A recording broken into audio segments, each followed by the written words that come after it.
Bismillahirrahmanirrahim. Alhamdulillahirabbil alamin wassalatu wassalamu ala asyrafil anbiya'i wal mursalin sayyidina Muhammadin wa ala alihi washabbihi ajma'in. Amma ba'd, faqala al-musannif asy-syari rahimahumullahu ta'ala nafa'ana bihima bi 'ulumihima wa bi 'ulumi masyayikhina bi 'ulumil ulama'il 'amilin fid dharain amin. Qala Rasulullah sallallahu alaihi wasallam al-'afiyah ala 'ashrati awjuh, khamsatun fid dunya wa khamsatun fil akhirah.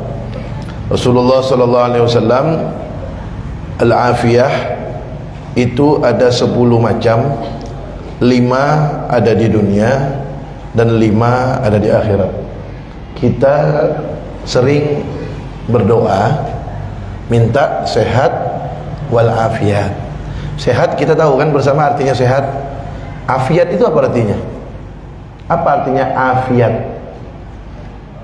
Afiat itu kata Nabi ada 10. Sehat kita tahu, sehat badan. Afiat apa artinya? 10 kata Nabi. 5 di dunia, 5 di akhirat. Fa ammal lati fid dunya, adapun afiat yang ada di dunia. Jadi kalau orang doakan kita mudah-mudahan sehat walafiat ya. Apa itu afiat? 5 ada di dunia. Apa itu yang di dunia? Yang pertama al-ilmu, nomor 1. Nomor 1 al-ilmu, ilmu agama. Jadi orang dikatakan mendapatkan afiat dari Allah ketika dia mendapatkan taufik hidayah, dimudahkan oleh Allah untuk belajar ilmu agama. Maka kita ini sekarang alhamdulillah, kita bersyukur kepada Allah, pada saat ini, pada detik ini kita diberi afiat oleh Allah. Nomor 1 apa itu? Allah mudahkan kita untuk belajar ilmu agama. Itu nomor 1.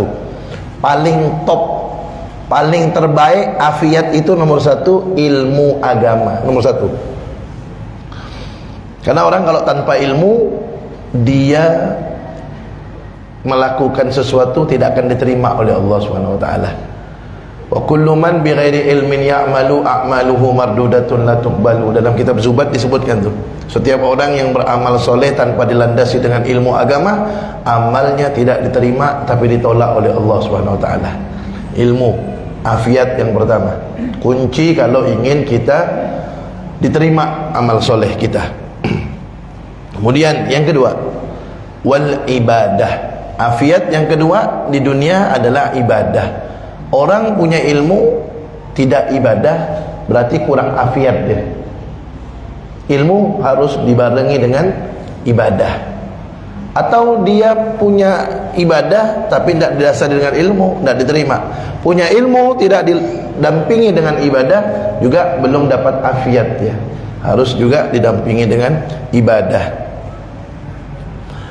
Yang ketiga, warrizqu minal halal. Yang ketiga, afiat di dunia adalah Allah kasih dia rezeki dari cara yang halal. Berarti kalau ada orang dapat sesuatu dengan cara yang haram, berarti dia sedang tidak mendapatkan afiat. Kita doa sama orang, kita doa sama orang nih, doakan saya ya sehat walafiat, riba jalan terus. Doakan saya ya sehat walafiat, judi jalan terus. Ya, apalagi sekarang nih, zaman sekarang judi online. Ya, pinjol ada gitu baru. Ya, nah, jadi tidak afiat itu berarti dia sehat tapi tidak afiat. Kenapa?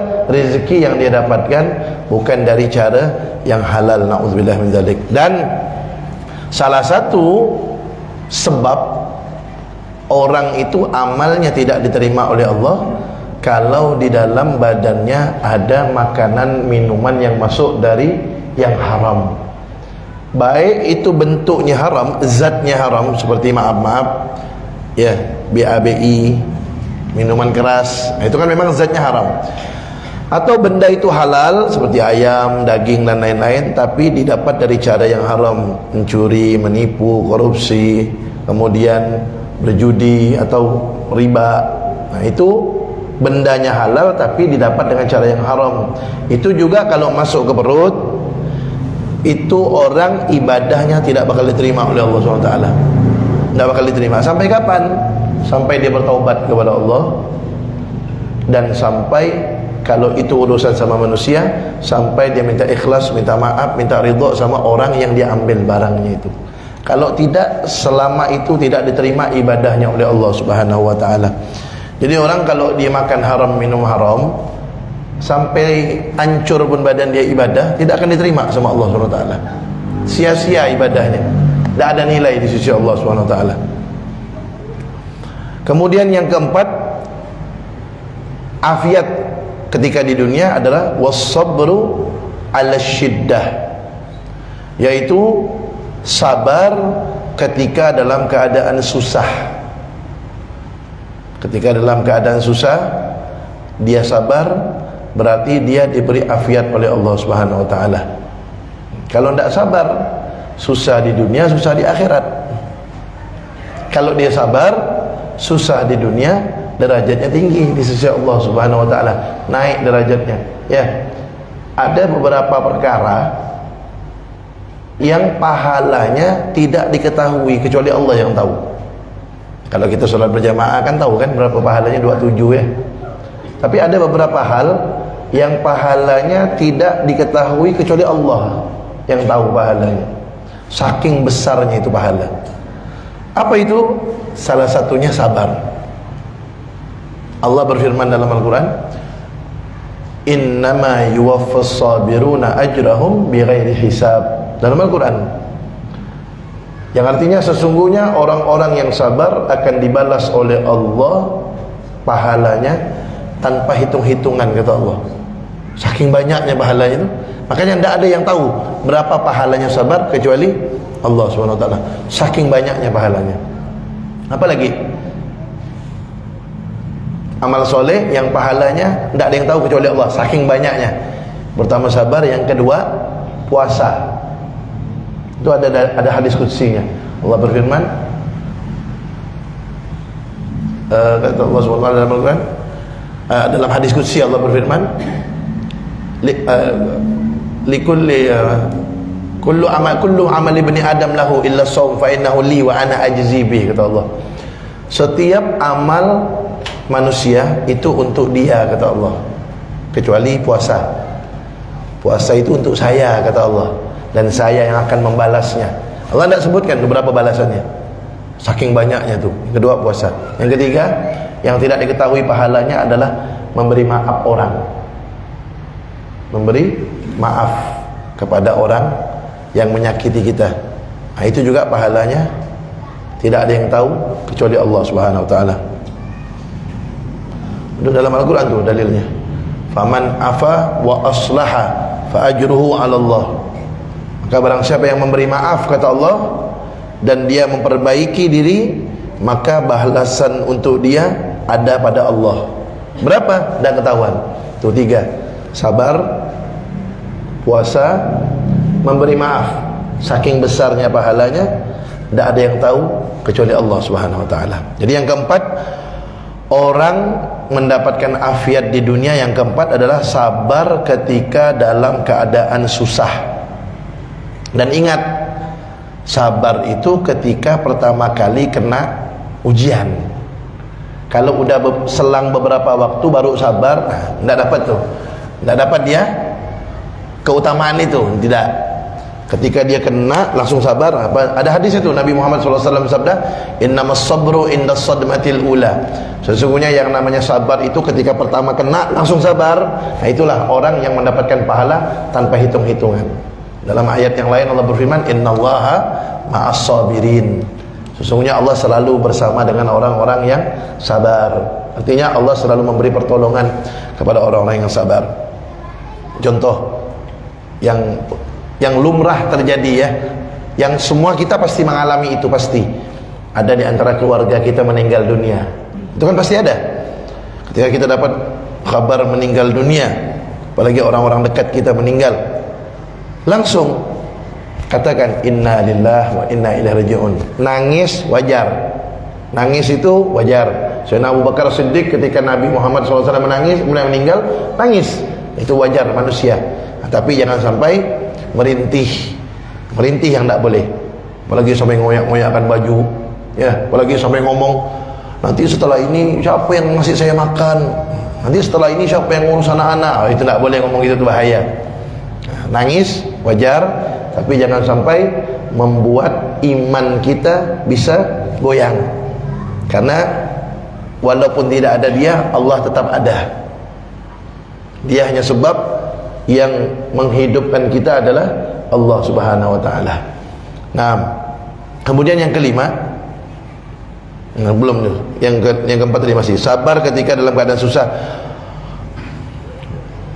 Wa qala Ali bin Abi Thalib karramallahu wajhah, as-sabru minal iman bimanzilatir ra'si minal jasad. Sayyidina Ali bin Abi Thalib karramallahu wajhah, beliau berkata, sabar itu di dalam iman kedudukannya seperti kepala di dalam jasad.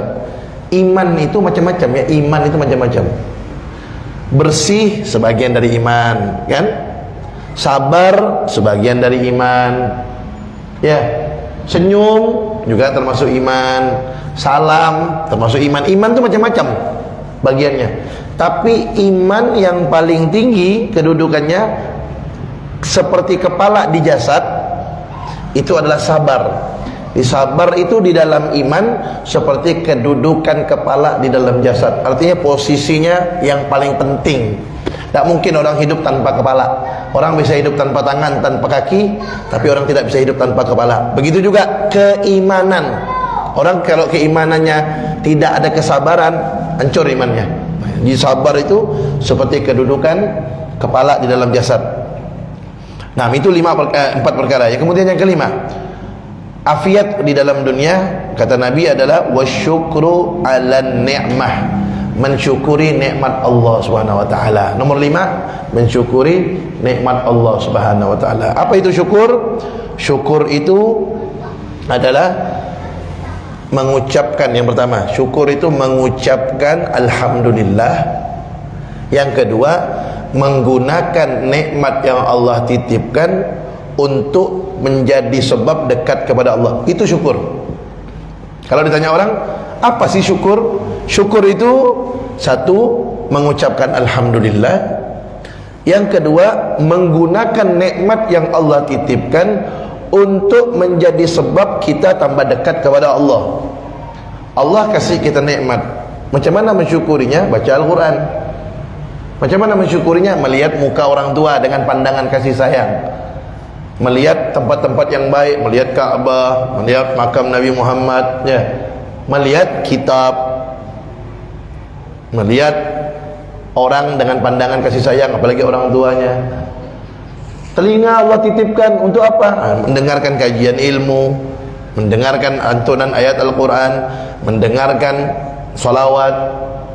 Jangan dibawa mendengar untuk ribah. Beb, saya kan tak ngomong, Beb.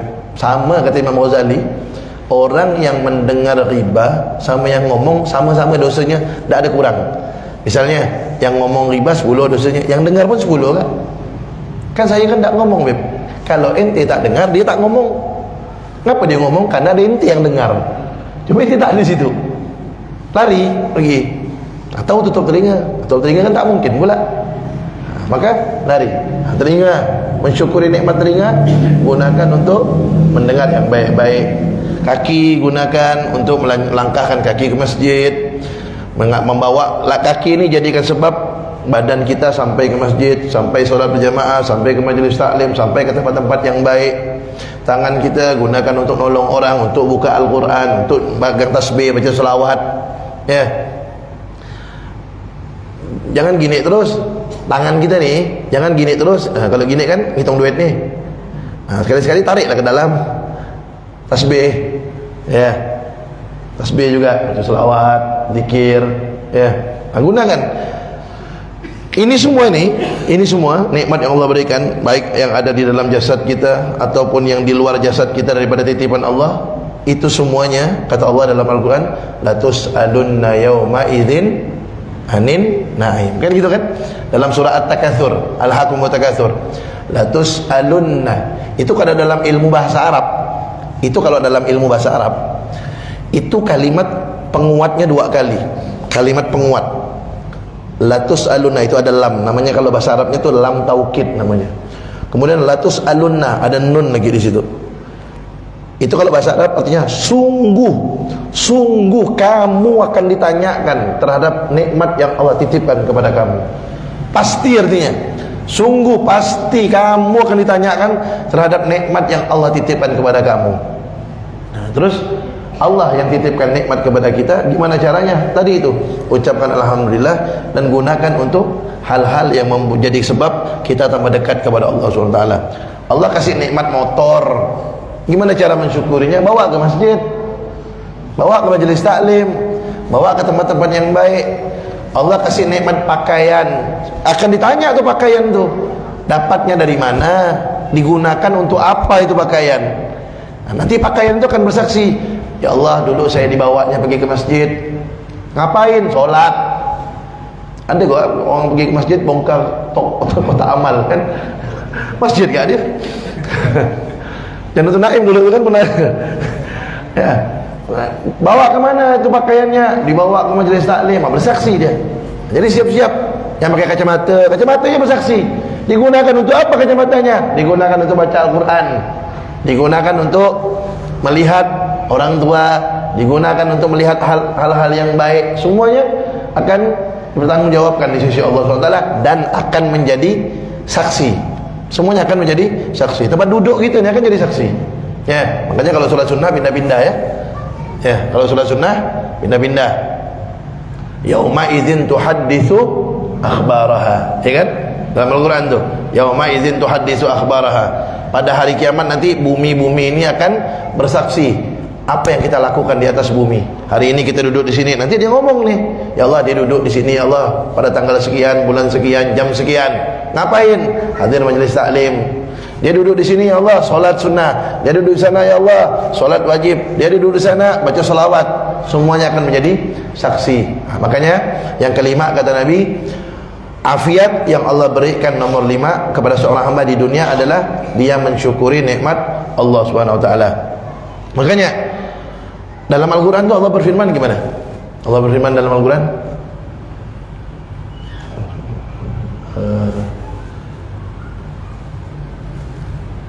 wow, tentang bersyukur tuh. Wa in ta'uddu ni'matallahi la tuhsuha, kata Allah.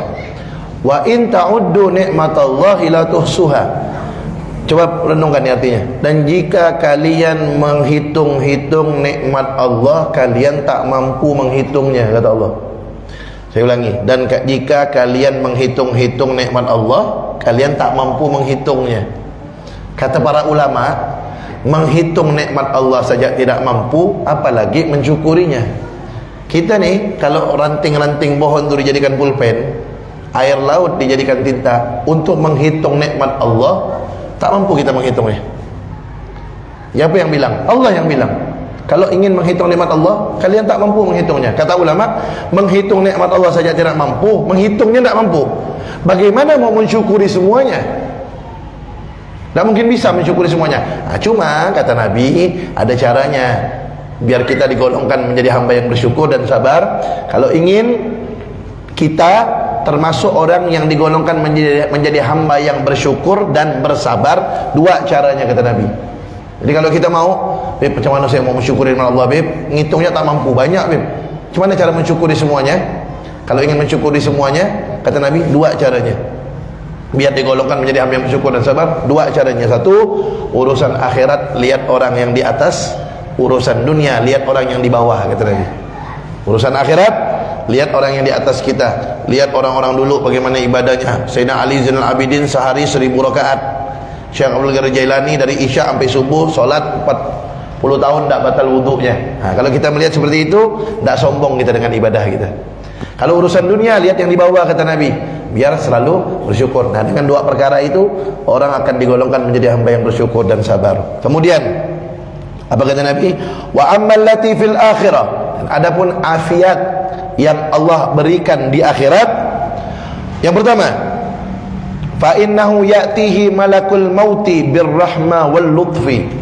Maka sesungguhnya nanti malaikat maut akan datang kepada dia, malaikat Israel, dengan kasih sayang dan kelembutan. Jadi kita kalau minta Tuhan, ya Allah saya minta sehat walafiat ya Allah, ini yang kita minta nih, sehat walafiat nih. Apa itu walafiat? Yang kelima, untuk di urusan akhirat, kata Nabi, ketika dicabut malaikatnya oleh malaikat Israel, nyawanya dicabut oleh malaikat Israel datang dalam keadaan kasih sayang dan dalam keadaan lemah lembut. Hadirin hadirat perlu tahu bagaimana sakitnya sakaratul maut. Nabi Muhammad SAW itu ketika akan dicabut nyawanya, malaikat Israel itu izin. Assalamualaikum. Waalaikumsalam, kata Nabi Muhammad. Malaikat Israel izin masuk. Kalau kita tak pakai izin. Nabi Muhammad pakai izin. Malaikat Israel itu izin sama Nabi Muhammad. Wahai Rasulullah, apakah boleh saya masuk? Kata malaikat Israel. Karena diperintahkan oleh Allah, diizinkan masuk. Begitu mau cabut nyawa, izin lagi itu malaikat Jibril, malaikat Israel sama Rasulullah, izin mau cabut nyawa beliau. Karena memang harus dicabut kan, namanya makhluk, harus dicabut. Nah, ini perhatikan. Ketika mau dicabut nyawanya Rasulullah, baru mau ditarik, Rasulullah mengatakan begini, kata beliau, sakit. Stop malaikat Israel. Tanya Rasulullah, wahai Israel, sesakit inikah nyawa itu dicabut? Apa kata malaikat Israel? Wahai Rasulullah, ini adalah caraku yang paling lembut untuk mencabut nyawa. Jadi paling lembut caraku mencabut nyawa, nyawamu inilah yang paling lembut aku cabutnya. Rasulullah itu manusia yang paling kuat, itu Rasulullah. Paling kuat itu Rasulullah. Yang kedua, nyawa beliau dicabut paling lembut, tapi beliau masih ngerasakan sakit. Stop malaikat Israel. Kemudian apa kata Rasulullah? Ini luar biasa kata-kata beliau. Apa kata Rasulullah? Kalau begitu, wahai Israel, beliau minta, Nabi Muhammad minta, ya Allah, setengah sakit sakaratul maut umat saya timpakan kepada saya ya Allah. Jadi kita nih semua nih termasuk orang yang sakit sakaratul mautnya setengahnya ditanggung sama Rasulullah SAW. Coba kita hitung umat Rasulullah itu berapa jumlahnya? Dari zaman beliau 1400 lebih tahun yang lalu sampai akhirat, sampai kiamat, berapa jumlahnya? Berapa triliun jumlahnya? Itu semua sakitnya ketika sakratul maut, dicabut nyawa, setengahnya ditanggung sama Nabi Muhammad. Nabi Muhammad yang nanggung sakitnya. Tidak ada orang tua seperti itu. Orang tua sesayang-sayang sama anaknya, sakit sakratul maut, tidak ada orang tua, ya Allah sakit sakratul maut anak saya, kasih saya ya Allah. Tak ada. Makanya Nabi Muhammad itu disifatkan oleh Allah dalam Al-Quran, laqad ja'akum rasulun min anfusikum, sungguh telah datang kepada kalian seorang utusan dari golongan kalian manusia. Nih coba lihat nih, Allah sifatkan 3 sifat Nabi Muhammad. Azizun alaihi ma'anittum, beliau sangat berat kalau umatnya susah, kata Allah. Ini Allah yang bilang nih, beliau sangat susah kalau umatnya susah. Harisun alaikum, sangat berharap umatnya selamat bahagia. Bil mu'minina raufur rahim, sangat belas kasihan kepada orang yang beriman. 3 kata Allah. Susah kalau umatnya susah, sangat berharap umatnya selamat bahagia, sangat belas kasihan kepada orang yang beriman. Maka dari itu, ini kita perhatikan nih, ini penting nih. Ingat ya, camkan baik-baik nih. Yang pertama, beliau susah kalau umatnya susah. Maka kalau kita ngurus sesuatu, ya, kalau kita dititipkan amanah ngurus sesuatu, tolong jangan bikin susah umat Nabi Muhammad, jangan persulit. Hati-hati, Allah yang bilang beliau susah kalau umatnya susah. Jadi kalau sedang mengurus sesuatu bikin susah umat Nabi Muhammad, kalian sedang membikin susah Nabi Muhammad. mempersulit urusan umat Nabi Muhammad, kalian sedang mempersulit urusan umat, kalian sedang mempersulit Nabi Muhammad. Bikin sakit umat Nabi Muhammad, maka orang itu sedang membikin sakit Nabi Muhammad. Yang bilang siapa? Allah yang bilang.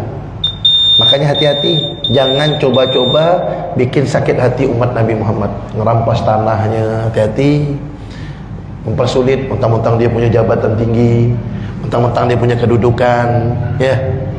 Orang mau ngurus sesuatu dipersulit sama dia. Hati-hati itu. Hati-hati. Kenapa? Dia sedang berhadapan dengan Nabi Muhammad SAW. Kalau orang sudah berhadapan dengan Nabi Muhammad, maka dia sedang berhadapan dengan Allah. Karena Nabi Muhammad itu kekasih Allah. Hati-hati. Bahkan Nabi Muhammad pernah doa. Nabi Muhammad pernah doa. Apa kata Nabi Muhammad?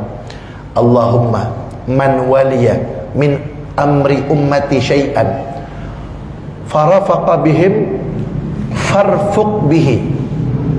Yang artinya, ya Allah, barang siapa yang mengurusi sesuatu perkara daripada urusan umatku, kata Nabi, kemudian dia mudahkan, maka mudahkan dia ya Allah, kata Nabi.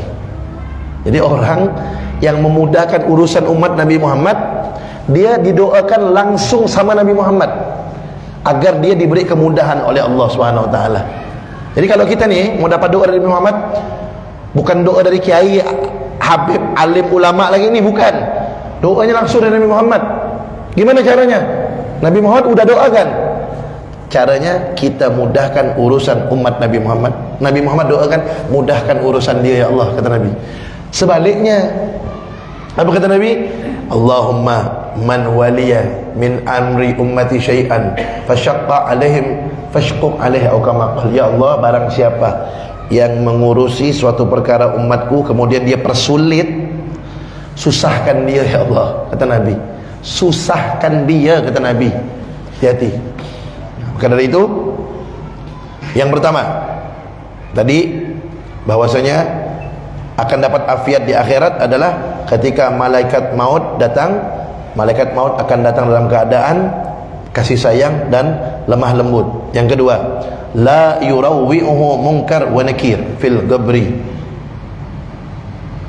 Yang kedua, dia akan masuk ke dalam kubur sedangkan malaikat mungkar dan nakir tidak membuat dia takut. Orang kalau masuk kubur bejat, dia orang bejat, na'udzubillah min dzalik, masuk kubur ketemu malaikat dia udah takut dah, menakutkan mungkar dan nakir. Tapi kalau dia dapat afiat, maka ketika dia masuk kubur, malaikat mungkar dan nakir tidak membuat dia takut, tapi membuat dia tenang. Kenapa? Karena dia sudah dapat afiat dari Allah Subhanahu wa taala. Kemudian yang ketiga, yakunu aminan fil faza'il akbar. Yang ketiga, dia akan merasa aman ketika dalam keadaan yang dahsyat. Kapan itu? Ketika orang-orang diseret ke neraka, maka dia tidak merasakan takut, dia aman. Orang-orang pada takut nih. Kenapa? Diseret ke neraka, diseret ke neraka, diseret ke neraka. Nanti itu kalau sudah pintu neraka itu ditutup, pintu neraka itu ditutup, dah orang-orang kafir udah putus asa dah. Kenapa? Tidak bakal keluar lagi dah.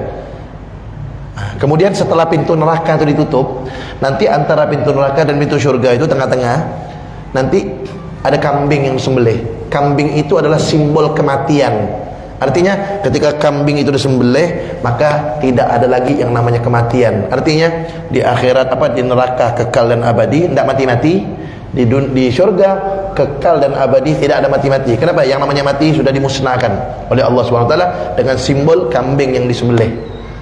Maka dari itu, ketika orang dalam keadaan takut, orang yang dapat afiat itu dia akan aman, tidak akan merasakan takut. Yang kelima, yang keempat, tumha sayiatuhu wa tuqbal hasanatuhu. Seluruh dosa-dosa kesalahannya dihapus oleh Allah dan seluruh kebaikan-kebaikannya diterima oleh Allah SWT. Jadi yang namanya afiat di akhirat, yang keempat adalah dosa diampunkan, kemudian kebaikan diterima oleh Allah SWT. Yang terakhir, yang kelima, yang namanya afiat di akhirat adalah yamurru 'ala sirat kal barqil lami' fayadkhulul jannah fis salamah. Dia akan melewati siratal mustaqim yang lebih tajam dari pedang, yang lebih tipis dari rambut. Dia akan melewati shiratal mustaqim itu seperti kilat yang menyambar, kemudian dia pun akan masuk syurga dengan selamat. Mudah-mudahan kita termasuk golongan ini, amin. Nah, jadi itulah yang akan kita dapatkan kalau kita minta sehat wal afiat dari Allah. Itu arti daripada afiat, 10 perkara, 5 di dunia dan 5 di akhirat. Jadi jangan bosan-bosan. Sampai-sampai ada doa khusus dari Nabi, doa khusus yang bisa saya baca. Itu doa khusus dari Nabi, minta afiat dari Allah. Ada doanya, Allahumma inni as'alukal afwa wal afiyah wal mu'afatad daimah fid din wad dunya wal akhirah. Itu doanya Nabi itu. Kalau kita baca sendiri Allahumma inni, kalau kita baca untuk orang ramai Allahumma inna. Gimana bacanya? Itu doanya Nabi. Allahumma inni, ya artinya ini, ya Allah sesungguhnya saya as'aluka, minta kepadamu al-afwa, maaf, wal afiyah, minta afiyah. Tadi itu afiyah itu 10 tu. Afiyah. Wal mu'afatad daimah, dan selalu afiat. Minta selalu afiat fid din wad dunya wal akhirah. Di dunia, di agama, di dunia dan akhirat. Tuh, Allahumma inna nas'alukal afwa wal afiyah wal mu'afatad daimah fid din wad dunya wal akhirah. Itu doanya Nabi. Biasanya kita baca itu doanya. Itu kita minta afiat, itu tadi 10 yang kita minta ya. Wallahu a'lam bissawab. Kita dengarkan azan dulu.